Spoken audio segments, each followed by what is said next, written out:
نبی پاک صلی اللہ تعالی علیہ وسلم نے فرمایا ہر چیز اپنے رب سے مانگ، ہر چیز مانگ، ہر چیز مانگ۔ یا رسول اللہ کیا کچھ؟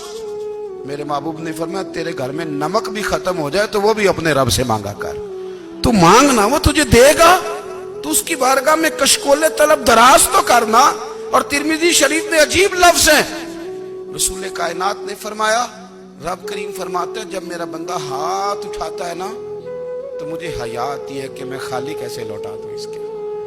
اتنے بڑے بادشاہ کی بارگاہ میں، او بھائی لوگوں سے عزتیں تلاش کرتے ہو تو وہ کیا تمہیں عزت دیں گے؟ وہ تو کل اچھا کہتے ہیں پرسوں برا کہنے لگ جاتے ہیں۔ لوگوں کے سامنے گڈ بک میں آنا چاہو گے تو وہ تو سویرے تمہارے بارے میں کچھ کہیں گے، شام کچھ اور کہیں گے۔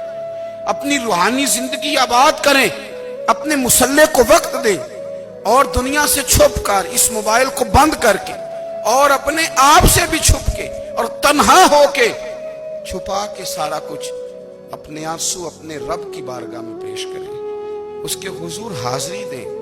سنو نا ترمذی کی حدیث اور اسے یاد رکھنا، نبی پاک علیہ السلام نے فرمایا اپنے دکھ لوگوں کے سامنے نہ بیان کرنا، سیٹھوں نوابوں کو نہ بتاتے پھرنا، دنیا داروں کے سامنے جا کے نہ رونا کہ میں تکلیف میں ہوں۔ فرمایا اگر دنیا داروں کو دکھ بتاؤ گے رب تمہیں کبھی غنی نہیں کرے گا، اور لوگ ہیں کہ الٹا مذاق اڑائیں گے۔ آپ کی جس سے بڑی پکی یاری ہے نا، پکی، وہ تب تک پکی ہے جب تک آپ نے 50,000 مانگا نہیں، اور جس وقت آپ نے کہہ دیا کہ میں مجبور ہوں میری مدد کر تو پھر ختم ہو گئی دوستی۔ لوگوں کی تعلقات آپ کے ساتھ تب تک ہیں جب تک آپ ان سے کوئی ضرورت وابستہ نہیں کرتے۔ کریم محبوب فرمانے لگے بندوں کے سامنے دکھ نہ بیان کرنا، اللہ تجھے کبھی غنی نہیں کرے گا۔